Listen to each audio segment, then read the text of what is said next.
Всем привет! Меня зовут Юлия Гендина. Вы находитесь на моем канале YouTube, где я рассказываю про самые разные вещи, в основном про вязание, в основном про интерьерное вязание. Мозаичное вязание всех захватило, мозаичное вязание крючком, поэтому я решила, что мало мне книги про мозаичное вязание, мало мне уроков и курсов на моем сайте. Давайте я вам еще сделаю серию небольших роликов, которые будут объединены под общим названием «Кружок любителей мозаичного вязания». Мы с вами изучим основы основ. Эти уроки предназначены в основном для новичков, для тех, кто еще не сталкивался с мозаикой крючком, но хочет быстро, компактно, как я люблю, за несколько уроков взять себе базу и на основе этой базы дальнейшим уже образом развиваться. Что такое мозаика крючком?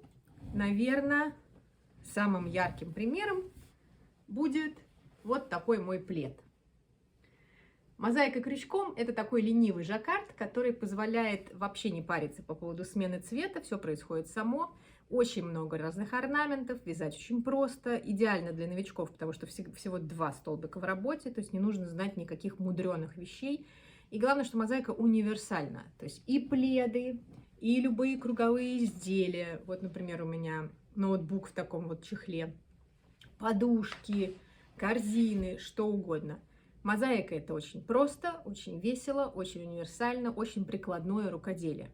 И я хочу, чтобы все больше и больше людей в это втягивались, вязали, придумывали новые узоры, тестировали цвета, в общем, как-то развлекались по полной.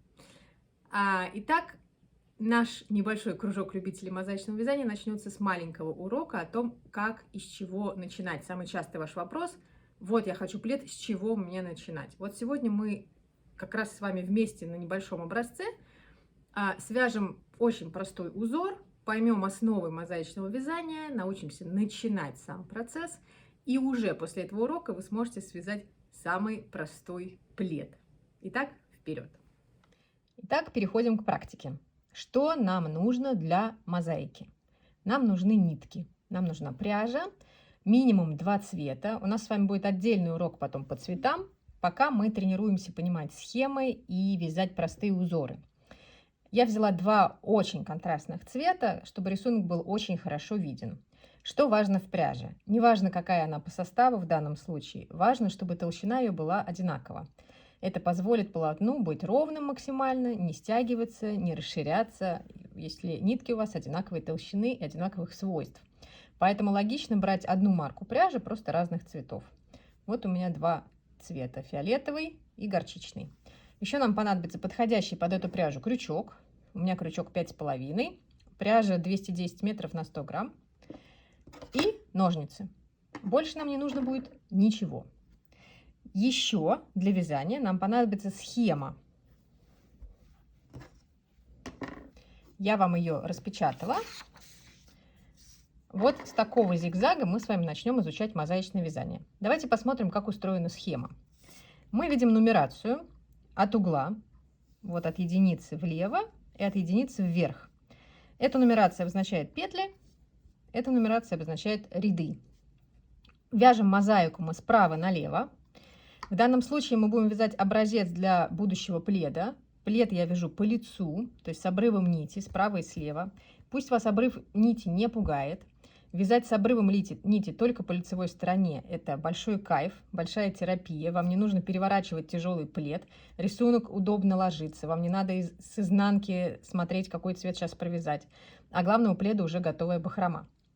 А мозаику также, забегая вперед, можно вязать по кругу без швов, тогда уж без бахромы, и можно вязать из центра, тоже тогда уж без обрыва нити, но это мы изучим позже.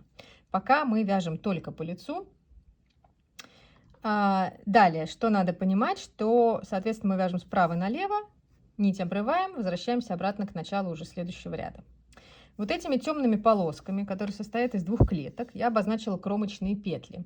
Обычно в пледе я их вяжу, просто чтобы стабилизировать края пледа, и выглядят они так красиво и уверенно. Количество этих кромочных петель может быть разным абсолютно, кто-то делает пошире эту полосу, но 2 это минимум, как минимум нужно сделать 2 петли. Здесь на схеме я их указала, просто чтобы рассчитать количество петель изначальное, которое нужно будет набрать для этого образца. Дальше. Что нужно главное понимать про мозаичное вязание крючком и про схемы? Что это не жаккард. Работать со схемой для мозаичного вязания нужно по-другому. главное отличие от жаккардовой схемы в следующем. Цвет клетки нам совершенно не важен. Абсолютно. Нам важно ее наполнение. Нам важно, нарисован ли на этой клетке крестик или крестика нет. Если крестик нарисован, значит в этом месте опускается на ряд ниже того же цвета, опускается столбик с накидом. Если крестика нет, вяжется столбик без накида. Мы сейчас на практике все это с вами поймем. И еще одно важное свойство мозаичного вязания крючком. Цвет меняем в каждом ряду. То есть цветов нужно как минимум 2. Сейчас мы с вами здесь пометим, какие у нас будут, вот по схеме, например, цвета. Да?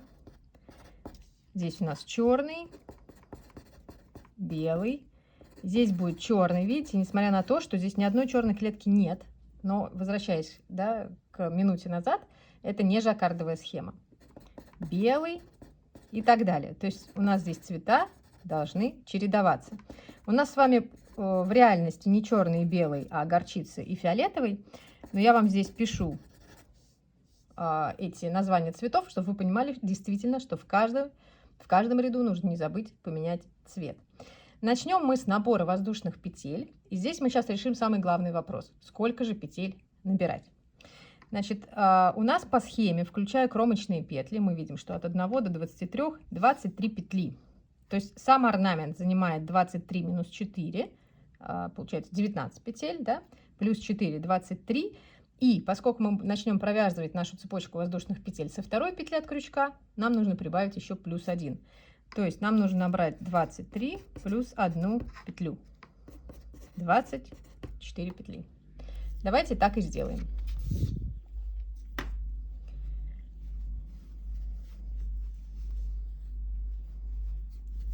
Важный еще вопрос, с какого цвета начинать. В целом не важно. То есть начнете вы, вот, например, первый ряд у нас здесь, да, темный обозначен, темным цветом, фиолетовый, да. Начнете вы с него или начнете вы со светлого, у вас от этого будет зависеть, какого цвета, собственно, получится сам орнамент, а какого цвета фон. Можно связать там 2 образца и посмотреть, как вам больше нравится, как расположены цвета. А в любом случае сначала мы свяжем так называемых 2 установочных ряда. Прежде чем начинать схему, вязать по схеме, мы свяжем 2 установочных ряда. Вы увидите, это делается просто для красивого оформления вашего будущего пледа. Поэтому давайте делаем так. Раз у нас здесь первый ряд темный обозначен, да, давайте установочные ряды свяжем светлым цветом. То есть в моем случае горчичным. Итак, мне нужно набрать 24 петли воздушных. Я начинаю, как обычно, вот с начального узелка. Набираю 24 петли.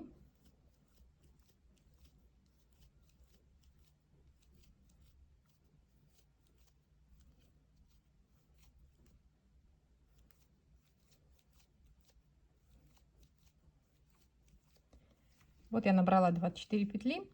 Начиная со второй петли от крючка, я провяжу в каждую петлю по столбику без накида. Можно набирать вот классическим образом, можно перевернуть цепочку, увидеть здесь вот эти горизонтальные перемычки и провязать через них. Тогда край получится более аккуратным. Значит, в каждую петлю мы провязываем столбик без накида. Это будет наш первый установочный ряд. И затем я провяжу еще один такой ряд, второй установочный, как я сказала, просто для такого нижнего бордюра. На самом деле в реальном пледе эта полоса нижняя установочная может быть опять же шире. Тогда просто получится, что такой фон, да, нижний у вас сформируется из вот этих нескольких рядов. Это уже будет касаться вашего личного подхода к дизайну вашего пледа. Кто-то делает, например, нижнюю вот эту полоску такой же ширины, как боковые кромочные линии. То есть тут уже зависит от вашей фантазии, вашего желания. Так мы провязываем все петли просто столбиком без накида. Как я вам говорила, в мозаичной технике всего 2 столбика используются. Столбик без накида и столбик с накидом. Это, конечно, делает эту технику максимально простой, максимально удобной и доступной для всех. Неважно, вы только в начале пути или уже опытный крючкотворец, вам все это будет доступно. Итак, мы провязали первый ряд. Мы здесь уже обрываем нить. Протягиваем кончик через петлю, затягиваем. Вот получился уже первый установочный ряд. Этим же цветом мы сейчас провяжем еще второй такой ряд.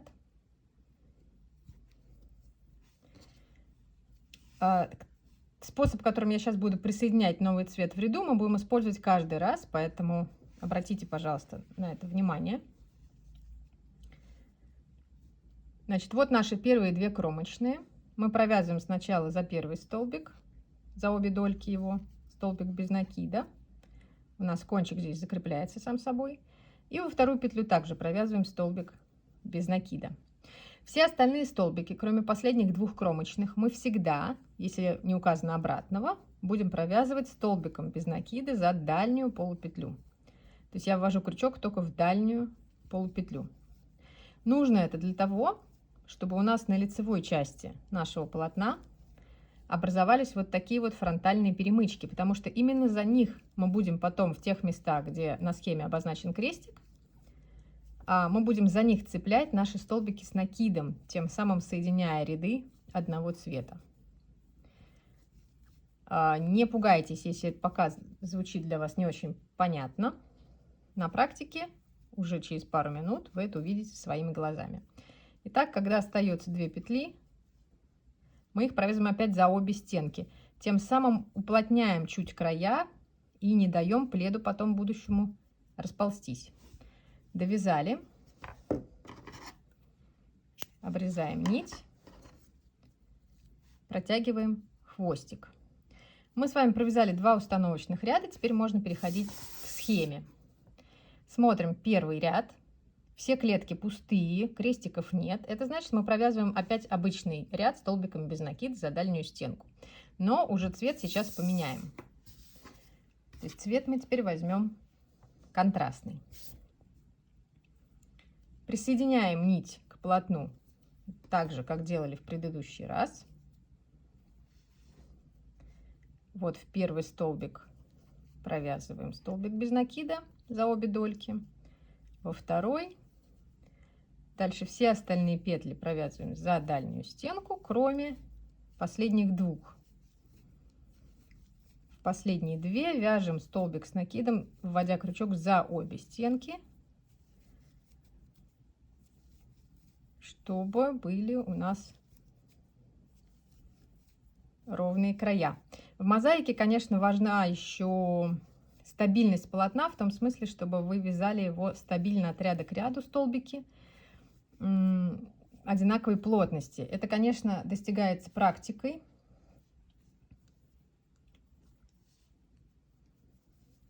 Просто чтобы рука привыкла и полотно не деформировалось от того, что вы в каком-то ряду, например, более свободно стали вязать, а в каком-то более плотно. То есть тут важно поймать вот эту вот механику вязания, чтобы вязать максимально одинаково на протяжении всего пледа. Итак, 3 ряда провязали, 2 из которых установочный, 1, который по схеме.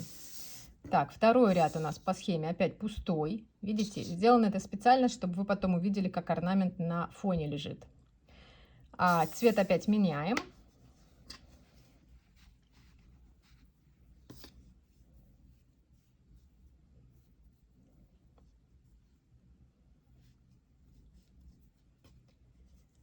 То же самое, клетки все пустые во втором ряду, значит, просто вяжем так же, как и предыдущие, 2 кромочных, все остальные, кроме последних 2 кромочных, вяжем за дальнюю стенку.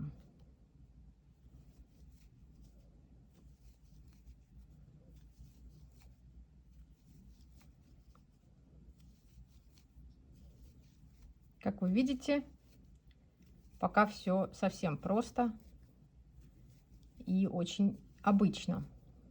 Но основная магия начнется, когда мы приступим к вывязыванию рисунка. Так, довязали 2 кромочных, обрезали. Так, это мы провязали второй ряд схемы. Уже не терпится перейти к рисунку, но в третьем ряду давайте смотреть. В третьем ряду, хоть клетки, видите, у нас разного цвета, но крестиков опять же нет. Крестики начинаются только с 4-го ряда. Поэтому третий ряд мы сейчас поменяем опять цвет на фиолетовый и провяжем еще один такой же ряд. 2 кромочных, все столбики, еще 2 кромочных. Давайте мы его провяжем сейчас самостоятельно с вами. И встретимся вот здесь на 4-м ряду, когда уже пойдут крестики. Так вот я связала третий ряд, готова перейти к 4-му. Переходим к 4-му ряду. Давайте смотреть на схеме, как нам его вязать. Итак, 4-й ряд. Значит, сначала мы свяжем 2 кромочных. Потом посчитаем, сколько столбиков, то есть сколько клеток у нас без крестика. 1, 2, 3. Это значит, что мы свяжем еще 3 столбика без накида, просто за дальнюю полупетлю. Дальше мы видим клеточку с крестиком. Это значит, что здесь вместо того, чтобы вязать столбик без накида, мы свяжем столбик с накидом и опустим его на ряд ниже того же цвета. То есть не сюда, не в предыдущий, а на ряд ниже светлого цвета, то есть сюда. Дальше снова 3 столбика без накида, столбик с накидом. 3 без накида, столбик с накидом. И так дальше до конца, и дальше 2 кромочных. Давайте посмотрим на практике, как это все будет у нас получаться. Сначала 2 кромочных. Дальше 3 столбика без накида за дальнюю полупетлю, так как мы вязали предыдущие ряды. Теперь вместо того, чтобы вязать столбик без накида еще и в следующую петлю, мы ее пропустим, спустимся на ряд ниже того же цвета, то есть на этот ряд, на желтый, и опустим столбик с накидом вот в перемычку. Понимаете, да, зачем они теперь нужны? В перемычку, которая расположена строго под тем столбиком, который мы пропускаем. То есть не сюда мы будем вязать, а вот сюда. То есть я делаю накид, ввожу крючок снизу вверх под вот эту перемычку и провязываю столбик с накидом классическим образом. Здесь важно не перетянуть этот столбик, чтобы полотно не начало заворачиваться, и не слишком свободно его связать, чтобы наоборот он не был слишком выпуклым. Это опять же достигается в процессе вязания, вы просто поймете, руки привыкнут и столбики будут одинаковыми. Мы связали этот столбик, петля осталась за ним, мы ее пропускаем. Дальше, согласно схеме, вяжем еще 3 столбика без накида. В следующую петлю снова, вместо того, чтобы вязать в нее столбик без накида, мы делаем накид, опускаемся на ряд ниже и провязываем столбик с накидом. Контролируйте себя от моментов, когда вы провяжете этот столбик с накидом не туда. То есть, например, не в строго находящуюся внизу, да, перемычку, а, например, чуть в бок уйдете. Контролируйте себя, подсчитывая, сколько у вас здесь перемычек между столбиками. Их должно быть 3 по количеству столбиков без накида.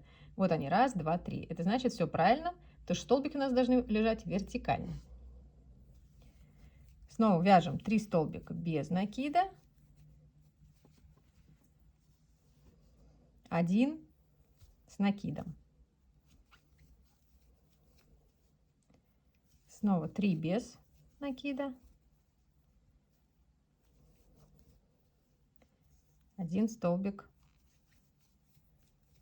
с накидом. И оставшиеся 3 столбика без накида.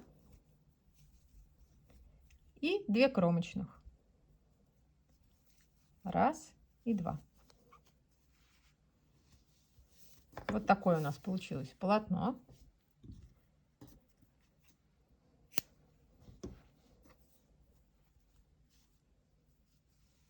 Переходим к... Какой у нас ряд? 5-й. Переходим к 5-му ряду. Присоединяем нить контрастного цвета. Смотрим теперь на 5-й ряд. Опять 2 кромочных. Тут уже 2 пустые клетки, значит 2 столбика без накида. 1 с накидом, 1 без накида, 1 с накидом, 1 без накида, 1 с накидом и так далее. То есть через 1 мы тут чередуем. Давайте смотреть, как получается у нас в полотне. Провязали 2 кромочных. Далее 2 столбика без накида, всегда за дальнюю полупетлю. 1 столбик сюда опускаем вот с с накидом. Он получается у нас справа от предыдущего. Собственно, как здесь и нарисовано. Видите, вот один, вот предыдущий. Все правильно. То есть мы так себя контролируем. Все ли правильно получается. Дальше один столбик без накида. Один опять с накидом. То есть теперь слева обрамляем столбик предыдущего ряда. Один без накида. И так чередуем.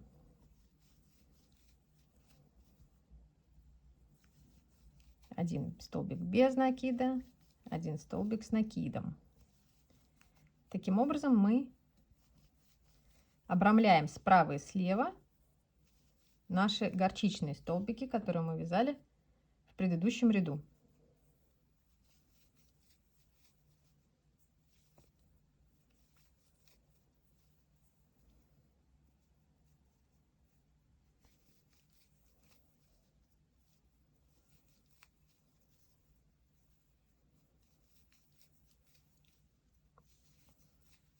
Так, оставшиеся здесь вяжем 2 столбика и 2 кромочных.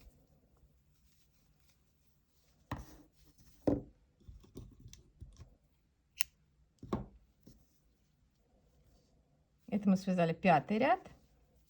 Смотрим теперь на 6-й. Снова 2 кромочных, 1 столбик без накида, 1 с накидом, 3 без накида, 1 с накидом, 3 без, 1 с накидом и так далее. Если вы заметите, то немножко у вас рисунок смещается. В дальнейшем мы с вами посмотрим на других узорах, как вот это смещение рисунка помогает нам ориентироваться на полотне без схемы. То есть мы просто можем смотреть на уже связанную часть полотна и понимать, какие где столбики нужно вязать, даже не заглядывая в схему, потому что, как правило, мозаика — это правильно геометрические чаще всего узоры. Итак, один столбик без накида у нас по схеме в 6-м ряду, 1 с накидом, далее 3 без накида, 1 с накидом, снова 3 без накида, 1 с накидом, и таким образом мы чередуем.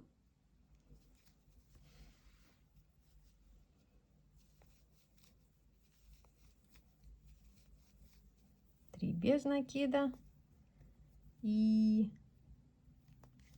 1 с накидом. Важно, конечно, подбирать цвета контрастные, которые хорошо сочетаются. Но контрастность здесь очень важна, потому что иначе будет плохо виден рисунок. И заканчиваем 2 кромочными. Мы уже видим с вами рисунок прекрасно. Сейчас вы поймете, зачем нужны были установочные ряды. Так, это был у нас 6-й ряд. Что у нас в 7-м ряду? В 7-м ряду ничего, все пусто. То есть можно просто провязать еще фиолетовым цветом один простой ряд, чтобы как раз завершить орнамент, чтобы была такая же полоска. Так мы сейчас и сделаем. Но в целом вы уже видите, что наш базовый, самый простой узор, который я выбрала специально, чтобы на нем как раз увидеть основы, базовые принципы мозаики. Это такой простой зигзаг. Он у нас уже очень хорошо виден. И на самом деле, как я говорила, что после первого урока, а даже после 3, когда мы изучим еще парочку базовых орнаментов, вы сможете уже, в принципе, связать себе и ковер, и плед, просто сопоставив эти узоры или выбрав какой-то один. Вот такой зигзаг обычно, я использую в качестве бордюра, то есть окантовки пледа или такого маленького узора, который разделяет большие узоры. Но можно его использовать и как самостоятельный орнамент. Вот мы довязали 7-й ряд, то есть вот мы провязали всю схему. Вот как она выглядит на бумаге, и вот как она у нас выглядит в полотне. Сам орнамент, вот он, да, то есть вот хорошо виден наш бордюр, наш зигзаг, благодаря контрастным цветам и благодаря установочным рядам, потому что мы как бы подготовили к вывязыванию орнамента, да, вот этой вот полоской, и она стала как бы фоном, на котором уже разместился наш зигзаг. Что еще важно, повторю, сказать, значит, про бахрому. Значит, мы вяжем лицевую мозаику, да, по лицевой стороне. Эта бахрома, она уже готова для использования в пледе. Но вы можете заморочиться и, например, соединить несколько кончиков, да, закрутить, сделать здесь красивый узелок, сплести их между собой косичкой. Ну, в общем, если вам хочется, можно этим заморочиться. Можно оставить ее длиннее, можно оставить чуть короче. Для ковров, например, мы оставляли чуть покороче. Что еще надо понимать? Про плотность, да, есть проблема, когда, например, полотно уходит чуть влево. Это значит, что дело все в плотности, это значит просто, что лучше нужно проконтролировать провязывание вот этих вот крайних кромочных, чтобы вы не расслабляли здесь руку, чтобы петли получались такой же плотности, как и в середине полотна. Иногда, если сложно контролировать, то иногда можно здесь поменять крючок на размер тоньше, чтобы эти петли были потуже. Но для начала так делать не надо, просто провяжите небольшой образец, посмотрите, понаблюдайте за руками, в какой-то момент руки привыкнут и будете вязать все очень ровно. С изнаночной стороны мозаичное полотно выглядит просто полосками, что тоже очень хорошо. Такие красивые полосатые получаются вещи. Итак, мы на этом образце с вами на самом деле уже очень много узнали. Мы узнали, с чего начинать, да, сколько петель набирать, как рассчитать, да. Мы узнали про кромочные петли, мы узнали, как начинать каждый ряд, чтобы он одновременно закреплялся, как его завершать, чтобы опять же было все закреплено. Мы узнали, что такое установочные ряды. И на примере простой схемы мы поняли, как читать мозаичные схемы, что тоже немаловажно. Ну что ж, теперь нужно попробовать связать вам такой образец. И дальше на этом же образце мы со следующего урока изучим еще один базовый орнамент. Спасибо, что были со мной. Подписывайтесь на мой канал. Можно нажать колокольчик, чтобы не пропустить другие видеоуроки. Ну и будем вместе, задавайте любые вопросы, ссылки на чаты по нескучному пледу, на книгу про мозаичное вязание я оставлю в описании. Буду рада вашим комментариям. Спасибо и хорошего дня!